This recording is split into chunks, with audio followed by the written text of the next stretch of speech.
Hello, and welcome to this week's edition of Spotlight Morris County, the program that brings you news, information from the greater Morris County area.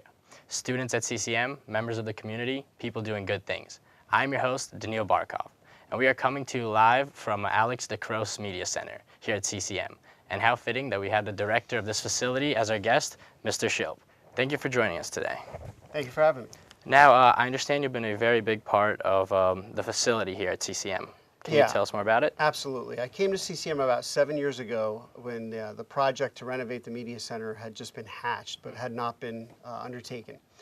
What they had was a $2 million plan to completely renovate the facility. The facility was originally built in 1992 as a 2 TV studio, 1 radio station facility. Unfortunately, over time, some of the equipment wore down. New equipment came in, new technology, high definition television, and we were not high def.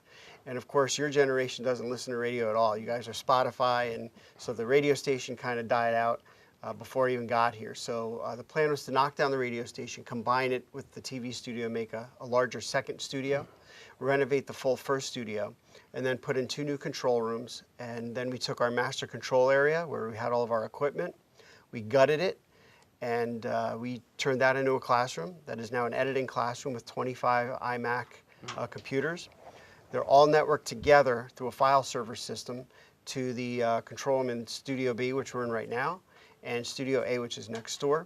So you can record content in any studio and then go back in the editing rooms and edit and then post it online. Students can email it to their professors or upload it to Dropbox, whatever. And so what we did was we did the renovation of the studios that were built 25 years ago. Now, I understand you might have some projects coming up recently. Can you tell us more about what you're planning on doing in the future? Well, we're almost done. I mean, the renovation's completely done. And I should say that we integrated the whole facility ourselves in-house, which is very unusual. Most colleges and TV production facilities will hire an integrator at $250,000 to do the work. But our engineers here, Dan and Ed, did a phenomenal job of wiring the studios together.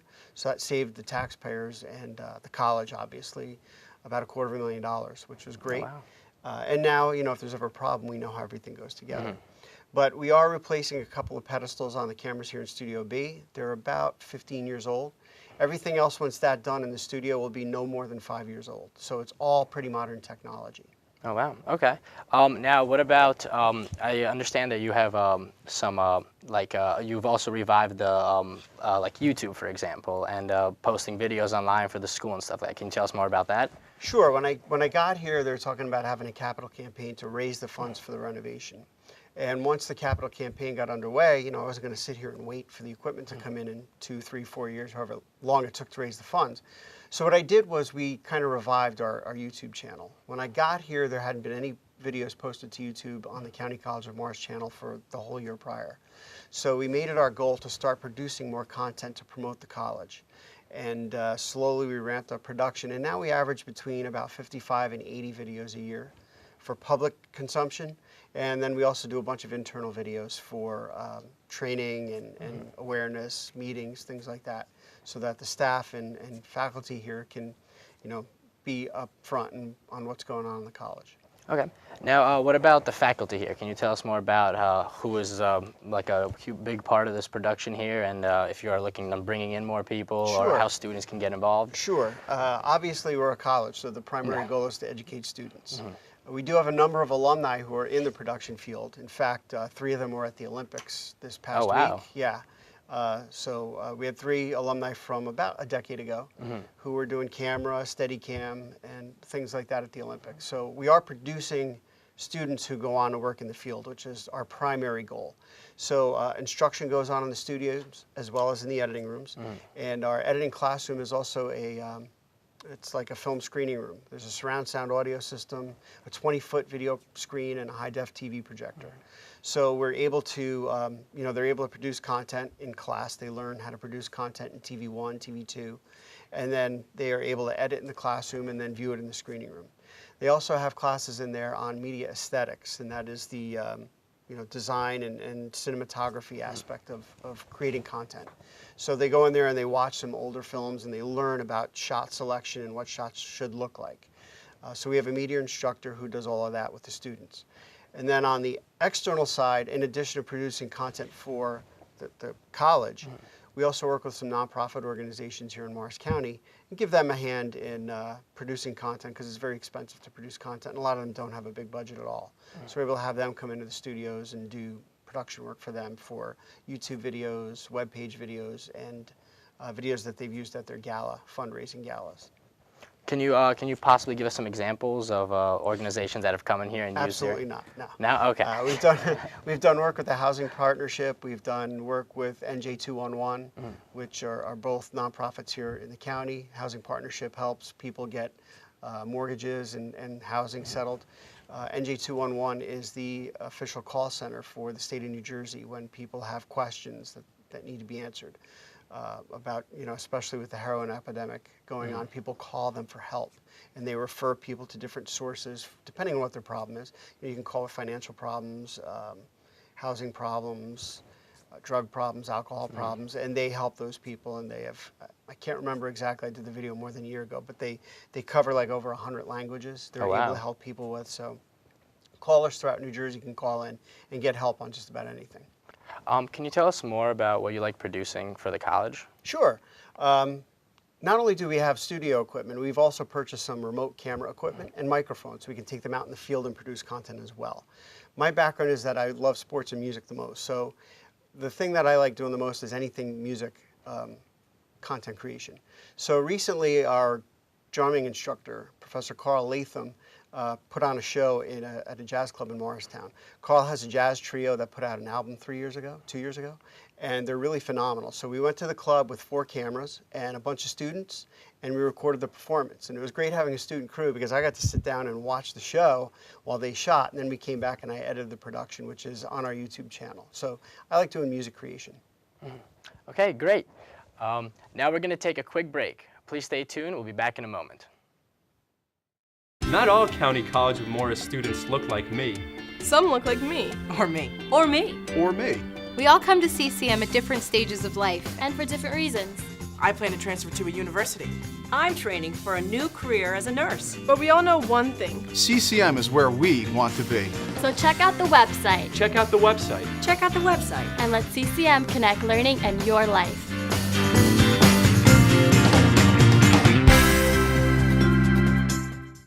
The Media Center at County College of Morris is a versatile production facility with the tools you need to create great media content for delivery on the web or on television. Whether you're shooting a training video, a TV commercial, or a talk show program, the production team at the Media Center can do it all. The Media Center includes a 31 by 10-foot green screen cyclorama capable of shooting virtual sets through our TriCaster 8000 production switcher. Our 3 studio cameras are mounted on AutoScript Epic 17 teleprompters featuring Clock Plus.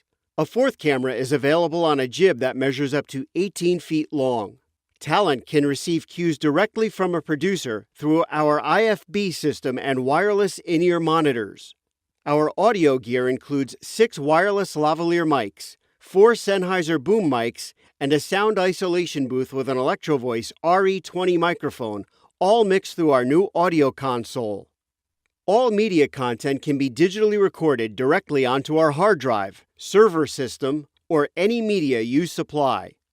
Our expansive 42 by 39-foot studio features a full lighting grid with a variety of lighting among our 20 studio lights, controlled by a new dimming console.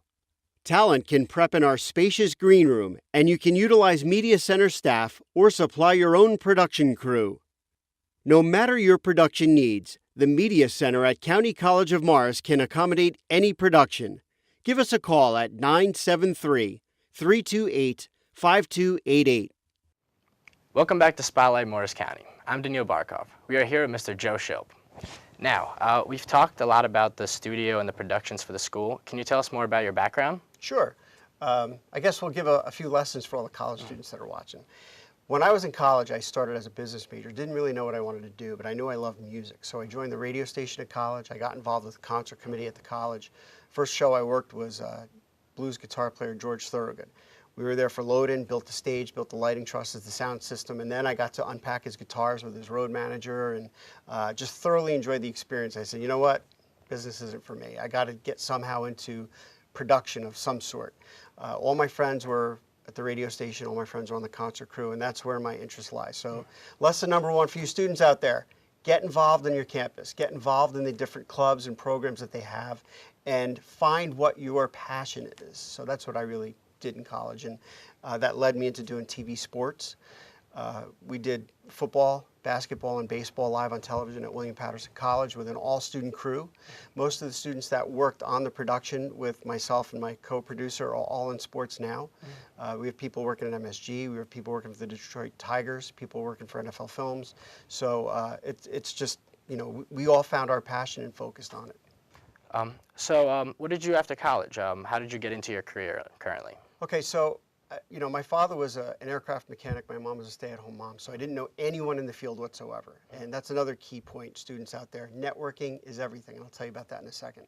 But I got an entry-level job working at a production studio in Teaneck, New Jersey, and I just happened to run into somebody who came into the studio. I was there a year and a half, who just happened to come in, and we talked, and he took a liking to me and asked me if I wanted to work at the Meadowlands Arena doing the Jumbotron show for Nets and Devils and Seton Hall basketball.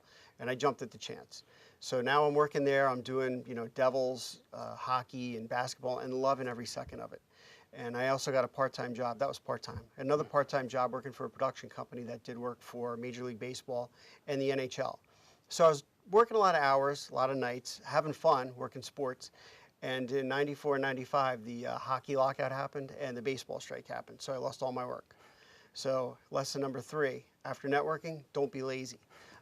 I decided, you know, I needed money, had to support myself, so I went to work in an auto body shop. I sanded cars and learned that I didn't want to do that for a living. Fortunately, the hockey lockout settled. I went back to the Devils. We won the Stanley Cup in '95, and it was awesome. Winning the Stanley Cup was awesome. Drinking from the Stanley Cup, not so awesome. Everyone got a cold after that. But so it was really cool. I did that. I worked for the Devils for 4 years. I was a coordinator of game entertainment. I created all their video content. I DJ'd all their games. And that led me to DJing for the Giants and the Jets. I was doing football games as well by the late 90s. Left the Devils in '99, went to work full-time for the Meadowlands Sports Complex, where I was part of the production crew for the scoreboard show at Giant Stadium and the Meadowlands Arena. And one of the first events I got to work was the 1999 FIFA Women's World Cup of Soccer. I sat in the producer's chair and kind of helped coordinate the opening ceremonies and the 2 games that were played at the stadium that day. Did the NFC Championship game, Giants versus the Vikings. That was really cool because the PA announcer for the Giants was the legendary Bob Shepard, who did PA for the Yankees for over 55 years. And I got to sit next to him. He was about 90 years old, and cue him on when to do all his PA announcements. So he always left at the 2-minute warning. So the NFC Championship game, it's 42-0. I'm playing, I think I was playing Having a Party by Southside John. I get 80,000 fans singing this song, and he leaves. And the NFL representative comes in at the end of the game with about a page of copy that had to be read and said, "Where's the PA announcer?" I said, "He left." He goes, "Well, you have to read it." So, you know, I opened up the mic, and I wasn't really that terrified because I knew nobody knew who I was. You couldn't see me. And I remember saying, "Ladies and gentlemen, here to present the Hallis Trophy to is Terry Bradshaw to your, you know, NFC champion New York Giants," and the place just went berserk. And I was like, "Wow, that is so cool." So that was definitely a career highlight. I ended up working in my career 4 Stanley Cup finals, 2 NBA finals, the FIFA Women's World Cup. I did camera for Super Bowl 48. I've covered the PGA Championships at Baltusrol a few years ago. I got to interview Mario Andretti at his house in Pennsylvania a few years ago. That was really awesome because I grew up watching him race, and he is probably the greatest racer of all time. I interviewed Billie Jean King a year ago.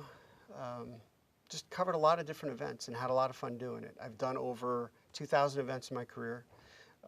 It's not as much music. I know I talked about music in college, but I did do RoboCams for Eric Clapton's 70th birthday celebration concerts at Madison Square Garden, which was a trip and a half because I love Eric Clapton. He's one of my favorite musicians.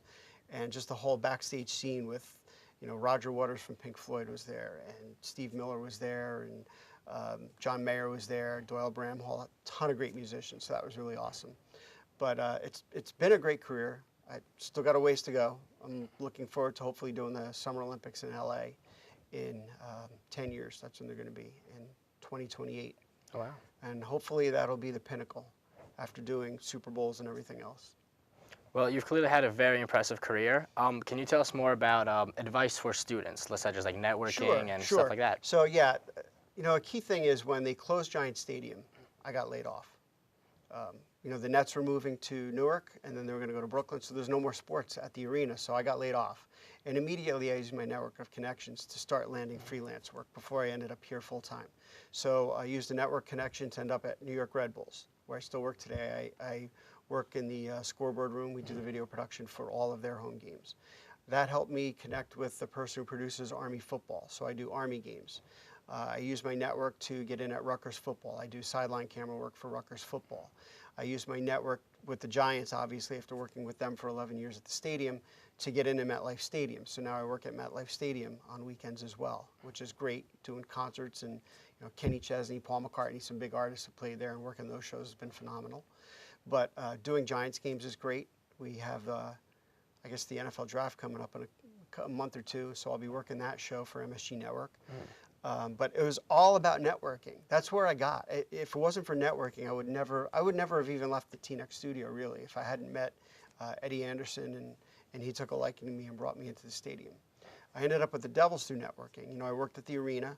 I produced some content for them and submitted it as a demo, and they loved it, so they hired me as a freelancer and then hired me full-time after that. So networking is vital. I can't stress that enough to students. Get on LinkedIn. Get to know people. When you do your internships, get to know as many people as you can. And obviously network with your college classmates, because that becomes your network in the future.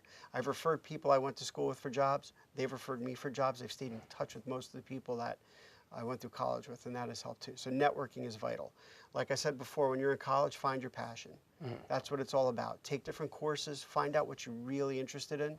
I know you had said that you changed your major already once. I did, yes. It's not uncommon at all. Most students change their major 1 or 2 times before they graduate. Not uncommon at all. Nothing scary about it.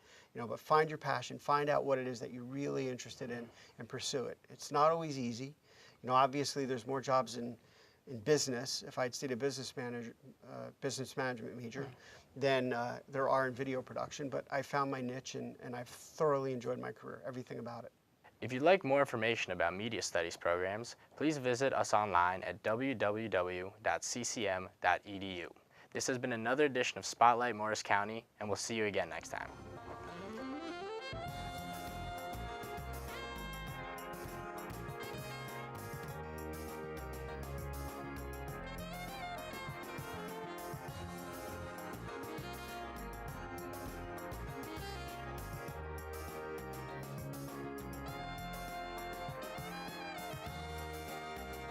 So you're gonna record the show for real now? There's no sound. Don't say that.